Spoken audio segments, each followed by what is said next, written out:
In a quiet village tucked away in the heart of West Africa, there lived a man named Kofi.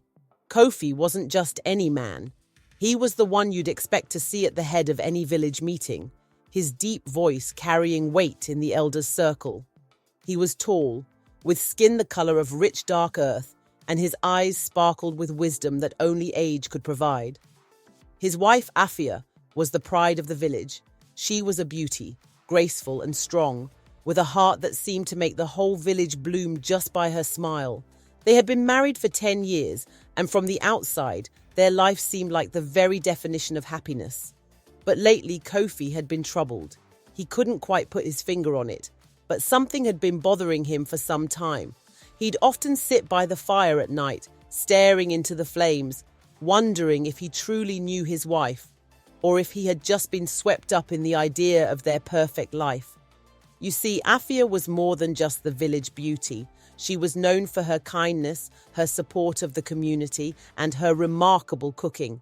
But as Kofi observed from the shadows, he began to notice small things that didn't quite sit right. When they attended village gatherings, Afia was always sweet, always warm.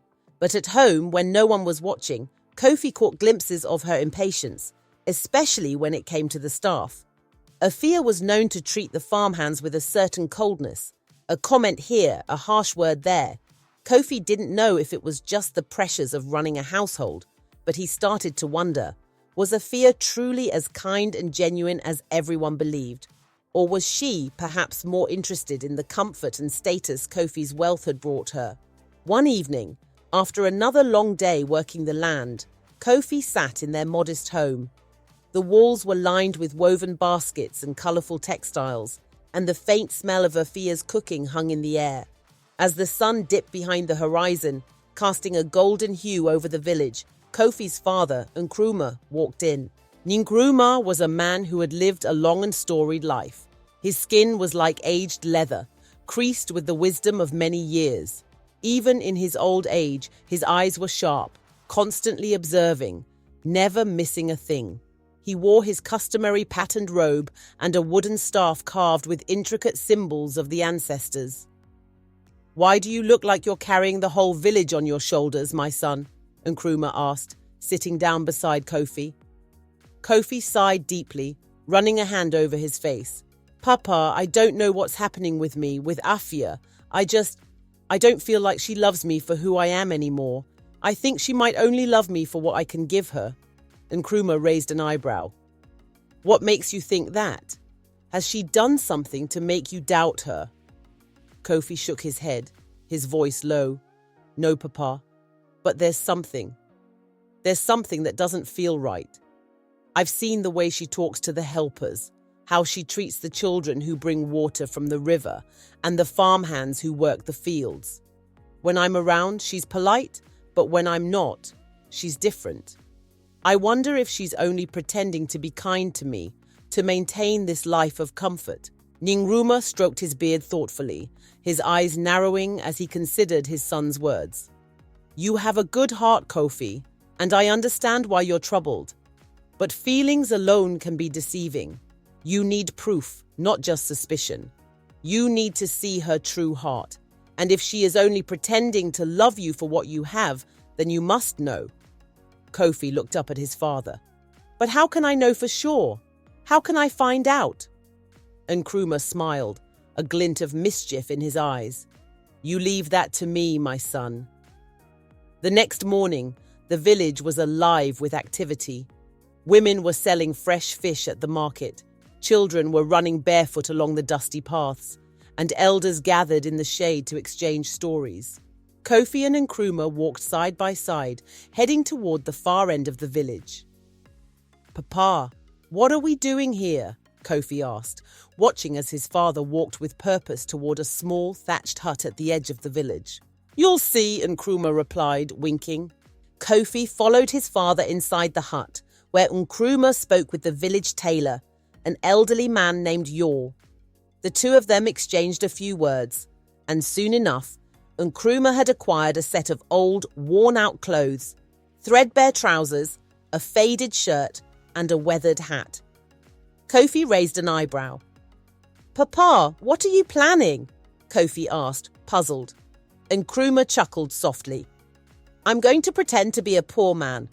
I'll work for your wife as if I'm just another village labourer, and I want you to watch closely. If Afia truly cares about you, she'll treat me with kindness, no matter how I look. If she only cares about your wealth, she won't even spare a glance at me. Kofi stared at his father, unsure of what to think, but he couldn't deny that something about the plan felt right. The truth had to be found.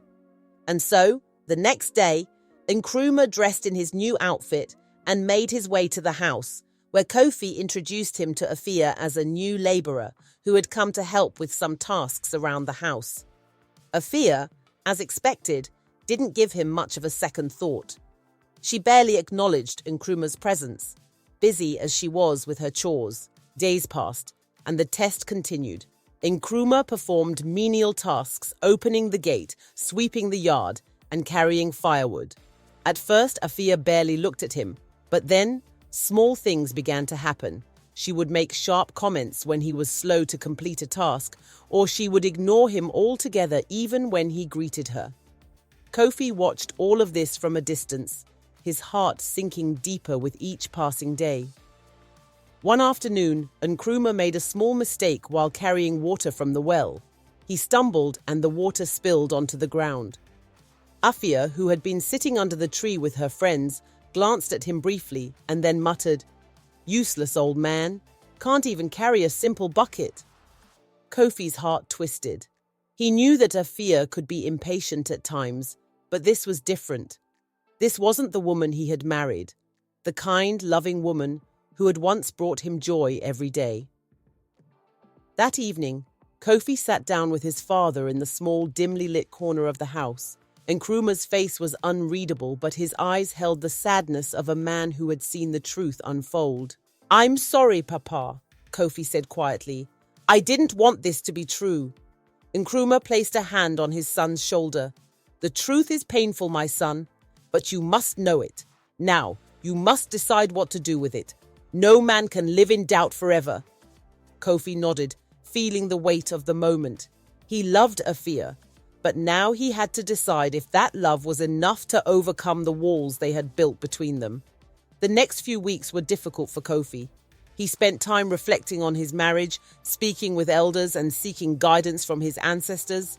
But one thing became clear. Afia, though she was the love of his life, was not the woman he had imagined her to be.